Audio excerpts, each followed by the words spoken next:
Hey, what's up guys? It's Ozzy from Ozzy's Game VR. Today, I'm giving you just my initial impressions, basic overview of a new headset I acquired. Surprise, it's the HP Reverb. First thoughts is, man, is the resolution great. Like, it will knock your socks off. It's double the resolution of anything. That includes the valve index, Rift S, all that stuff. I mean, it is literally 1080p gaming in VR. It's as good as the games and graphics will supply to the VR headset. For you sim guys out there, for you sim racers, you flight enthusiasts, look no further than the Reverb. It is literally photo real. It looks just like you look at your monitor, only you got VR and depth perception. All the gauges are readable. Cannot beat the display. So let's go on to like more of a general VR use. Honestly, I think WMR has a bad rap. They say the tracking's bad, but honestly, I've had very little issues with this. Yes, if I hold my head behind, my hand behind my head for like 10 seconds, yeah, I'm going to get, a tracking error. Same thing on the Quest or the Rift S, anything inside-out tracking. And I know this, you'll look on YouTube about reviews about the HP Reverb. I should let you know that, the first release of this headset did have a rough start. They had panel issues, disconnection issues, a lot of stuff was wrong. This is the V2 or the Pro version, and I have zero complaints. This is my new daily driver. Just to give you an idea of where I was coming from, I was on the OG Vive Wireless as my, main setup, and I was like, man, I cannot go back to the cord. My thought pattern was, yeah, the index is really cool. The Rift S is really sweet, but you got the cord. And yes, it's a resolution bump, but it's not a stunning resolution bump. This thing right here, it's like going from Nintendo 64 to whatever the top Nintendo Switch. Yeah, Nintendo Switch. So Nintendo 64 to Nintendo Switch. And I would even say Xbox One X. I mean, it is clear as day. No more searching for corners in Sims.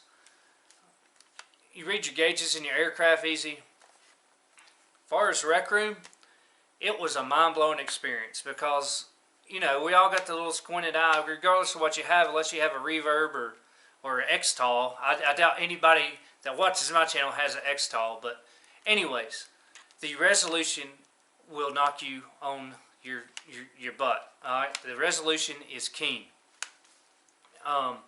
So basically, I just want to let y'all know that WMR is not bad, and I am not a WMR guy by trade, because the very first VR headset I got and ordered was the Dell Visor, and it was trash. You know why it was trash?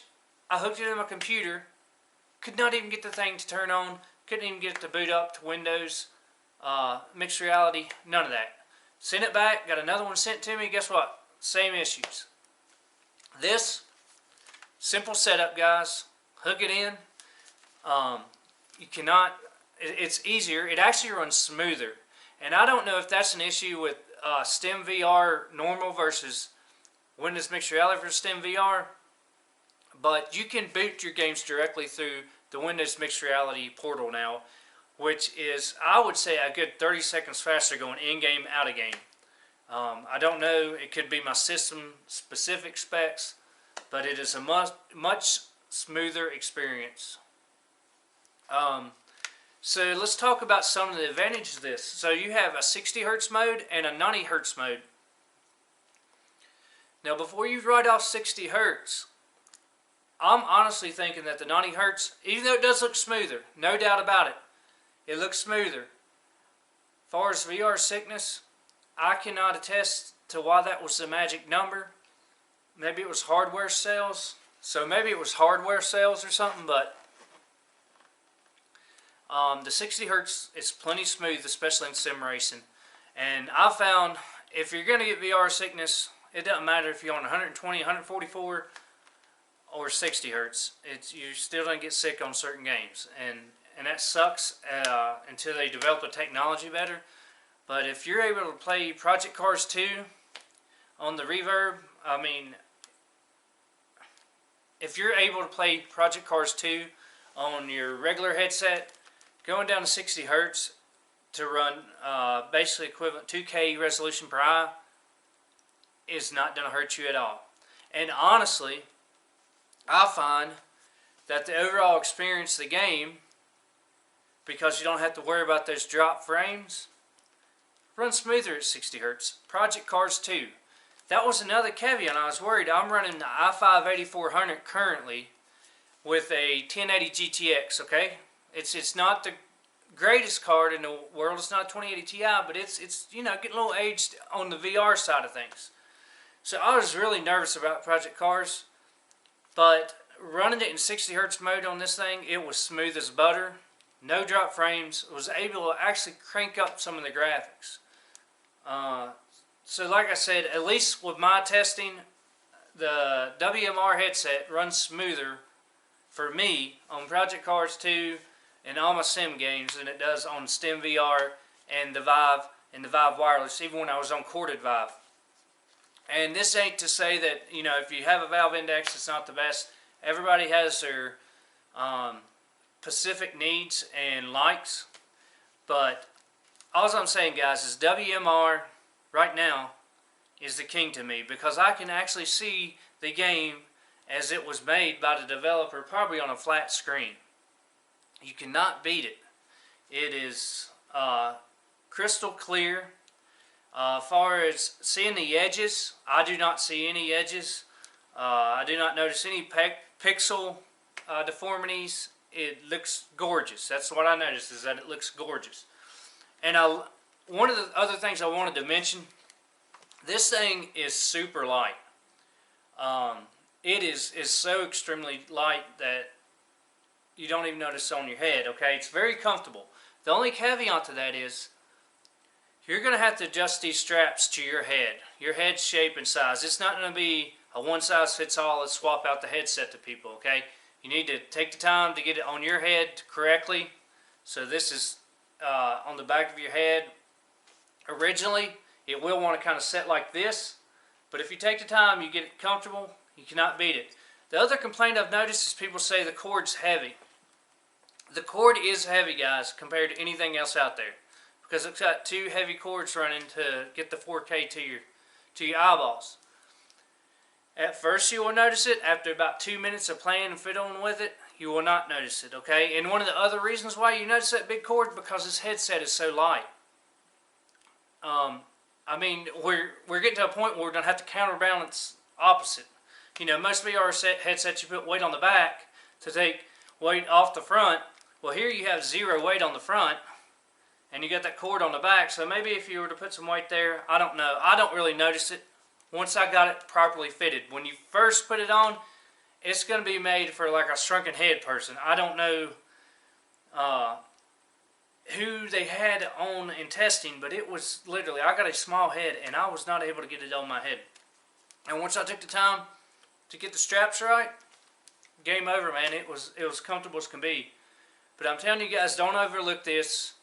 I was looking for an upgrade. I really didn't see the value in upgrading for a slight resolution bump.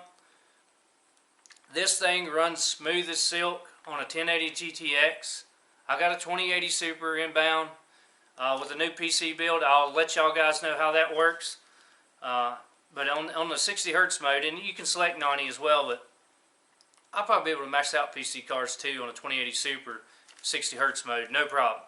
And like I said, it looks as smooth as 60 frames per second locked in on your monitor, and with the added resolution, you can see everything. But that's just my 2 cents, guys. HP Reverb's an amazing device for me. I know they had a rough start. If you're a simmer, go out and get you one if you can afford it. Hands down, it is worth it for me in resolution alone. And if you're somebody just getting into VR, you know, it's a great headset. And the Windows Mixed Reality controls take a little getting used to, but if you're used to swapping out a PSVR control scheme to Vive wands to the Oculus Quest, like me, because I have 3 different headsets that I use. It's a no-brainer. Honestly, Rec Room, which y'all know is my favorite. Rec Room, if you play it with the Windows Mixed Reality controllers, at least the one that comes with the HP Pro, you're going to have 0 issues. Okay, the drop button's in a little odd location, but once I learned where it was, it became second nature to use it. And you're talking about graphics, it's going to look amazing compared to what you are playing on. So anyways, check it out and let me know what you think about in the comments. Like I said, HP had a rough start, but I think they had a banging idea, and I think with version 2 they've completed their task. It's my new daily driver. I cannot go back to murky water vision when I can see things crystal clear, and it runs smooth even on an aging VR system. So anyways guys, have fun. Thanks for watching the video. Later.